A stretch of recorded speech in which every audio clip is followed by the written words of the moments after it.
Buntis ka. Ano sabi mo? Buntis na.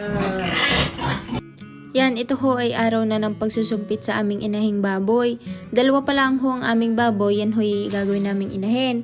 Aray hong una naming papasumpitan ay si Nuggets. Dahil ho siya yung una nagpakita ng sign ng paghihit. Para po makasiguro kami na yung magiging inahin namin ay mabubuntis, humingi na ho kami ng tulong sa AA technician para ho makasigurado kami at hindi ho ito pumalpak. 8 months po yung recommended ng mga expert bago natin pa AI yung ating mga inahin dahil mas matured na po yung utak nila. Dahil kung mas maaga pa po sa 8 months, maaaring hindi ho nila na maalagaan ng maayos ang kanilang mga biik. Bago po pala namin ipa-AI ang aming mga inahin, hindi na po namin sila pinakain pero pinapainom naman po namin sila ng tubig. Pinapaliguan na rin po namin ang aming inahin para mabawasan po ang heat stress na magkakos ng pagkamatay po ng similya na papasok po sa kanilang katawan. Ayun mga kapigi, ang AI or artificial insemination ay makabagong paraan upang mabuntis ang ating mga baboy na unang-una hindi sila magkakaroon ng STD, pangalawa hindi sila magkakaroon ng pilay or injury sanhi ng mga malalaking barako, at pangatlo naman po ay makakapili tayo ng magagandang lahi ng barako na katulad po ng JP Large White, Landrace, Duroc at Petrain. Dahil ang mahalaga naman po dito ay mga anak ng 10 pataas ang ating mga inahin. Aray, isinumpit mo yan. Ilang biik yan? 12? Ang dami natin. Yan, maganda. Pero pag kandihan ang sinagalaw. Ganda ah. Ano ba? Tilig na tilig. Ay, tayo nga. Ayon mga kapigi, ilan lamang ho aray sa mga senyales na naghihit na ho ang ating inahin. Unang-una ho ay namamagana ang kanilang ari. Pangalawa ho ay nagkakaroon na rin ho sila ng discharge at hindi na rin ho sila mapakali, tapos malabatan na ho ang kanilang katawan kapag tinutuunan. Paalala ko nga pala mga kapigi, second hit to third hit po ang recommended para i-AI po ang ating mga inahin. Ayun mga kapigi, paalala ko lang ho, almost 1 week lang ho ang tinatagal ng paglalandi ng ating mga inahin, kaya dapat po ipa-AI na natin sila. Dahil ho, 21 days ho ulit ang ating bibilangin bago pa po ulit sila maglandi, or kung tawagin ho ay mangande. At ayun mga kapigi, pina-AI na po namin dito ang aming pangalawang inahing baboy. Ito po ay si Bambam at in-AI po siya noong March 23. Si Nuggets po ay in-AI noong March 18. So, 5 araw po ang pagitan nilang dalawa bago po sila ma-AI. At ang pina-AI ko naman po dito kay Bambam ay Red Jersey Duroc para sa quality pong anak at manipis na taba at mabigat pong karne. At yung nauna ko naman pong inahin, ang pina-AI ko po doon ay GP Large White para ho sa kukuhain at gagawin naming inahin. At yun po ay tinatawag na F2. Kung si Bambam at Nuggets po ay F1, yung magiging anak po nila ay F2 na kung gagawin po naming inahin. At sa pagpili naman po ng gagawing inahin, mas mabuti po na ang pipiliin natin ay Pure Large White or Pure Landrace or F1 po. Pero nakadepende pa rin po ito sa kung anong lahi ng ating inahin. Pag maganda po ang lahi ng ating inahin at maganda po ang lahi ng ating barako, ay maganda po ang kakalabasan ng ating mga biik. Ayun mga kapigi, sa mga magtatanong po riyan kung magkano po ang nagastos namin sa pa-AI or artificial insemination, sa una po naming inahin, ang nagastos po namin ay 2,500, yung po ay si Nuggets. Ang pina-AI po namin doon ay GP Large White kasi kukuha po kami doon ng aming gagawing inahin. Kumbaga ho, yun ang aming magiging F2. Tapos po yung pangalawa naming inahin na si Bambam, ang pina-AI po namin doon ay Red Jersey Duroc. At nagkakahalaga naman po yun ng 1,000 kada similya. Sa pagpapa-AI po namin na iyon, kasama na po doon ang service ng technician. Ay medyo maloko ho aring isa naming inahin, palibasa ho'y gutom na, ay karaka ho'y nahatak ang catheter, ay di nagtalsikan ho yung similya sa mukha ko. Loko-loko lagi yan isa niyan. Lagi ang kinikilang siyang aray.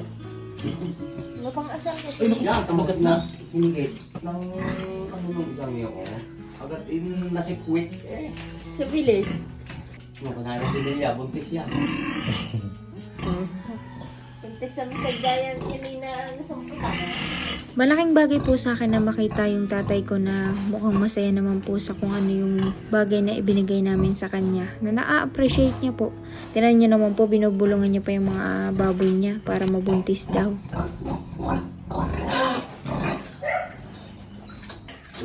Na. Ano sabi ba? Just na.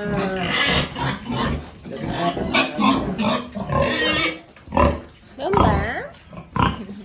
Hey, Bam!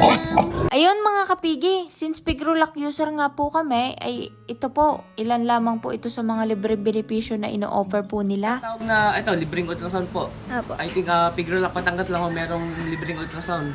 Then, meron din pong libreng technician, libreng turok po, mga vitamins, antibiotic, and sa ano po, sa mga iron po.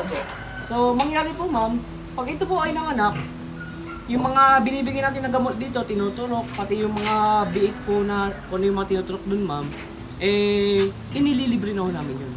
Ayun mga kapigi, narinig nyo naman po, libre ang ultrasound, libre ang technician, libre ang turok.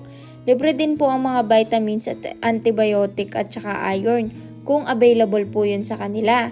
Halimbawa mga kapigi, ang inyong inahin ay nagkaroon ng biik, tapos kailangan ho ng vaccine ng inyong mga biik. Magsasabi lang po kayo sa kanilang technician para ma-inform po sila at ma-schedule po kung kailan ang araw ng kanilang pagbisita. Sa mga backyard. Then nagkakaroon din kami ng mga barangay seminar. For example na ano bang dapat gawin sa inahin, sa mga barako, sa mga biik, and sa ating mga partner po.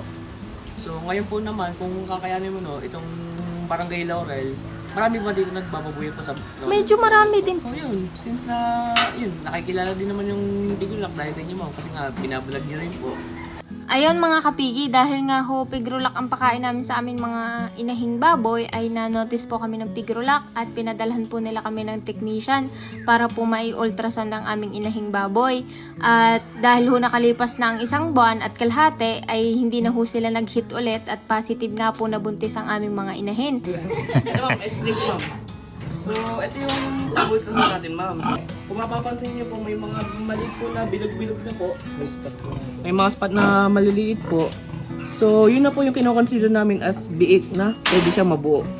So, ibig sabihin lang po, buntis tong success tong ating unang ultrasound po. Wala nga lang ang tatay ko din eh. Kaya kung ang tatay ko naari ni eh. Nakangiti na yung hanggang tainga. So, ito, positive to. Kinakatulan pa namin yung dito eh. Nakita mo eh. Hindi pa namin napapatay yung ano. So far naman po, meron siya. Ayun po, yung Nakikita ko din sa ibang car. meron po siya. Ayan, makikita nyo naman po sa ultrasound nila na positive po sila at buntis nga po sila kasi may mga spot-spot na po yung ultrasound na makikita nyong may tsansang mabuo at maging biik. June 13 po, ika 90 days na po ng pagbubuntis ni Nuggets at 85 days naman po ng pagbubuntis ni Bambam. Bale, tuturokan na po sila ng iron para po sa mabubuong piglet para po hindi maputla ang mga biik nila paglabas. Ay, magtutulog tayo ng iron sa kanya. Para paglabas po ng bake ay hindi siya maputlain. Kung magay mapupula. So, ibig sabihin, healthy yung kanyang tugo po. Bali pag halimbawa, yun na yung araw na yun, kukontakin ko lang yung cup. Or Kahit laminate. kahit kinabukasan po. Kasi po, may mga libre naman na tayong iron. So, pwede ko ipunta ni Sir RJ. Malaking bagay po na sa kagaya po namin nagsisimula pa lamang sa pagbababoy ay magkaroon po ng sapat na kaalaman galing sa mga eksperto. At wag po natin sanang masamain ang mga tamang payo na galing sa kanila. Kung ito naman po ay makakatulong din naman sa atin sa ating pagnenegosyo. At sana iwasan na din po natin na ang mga haka-hakang gabay na magdudulot din naman po sa ating pagkalugi.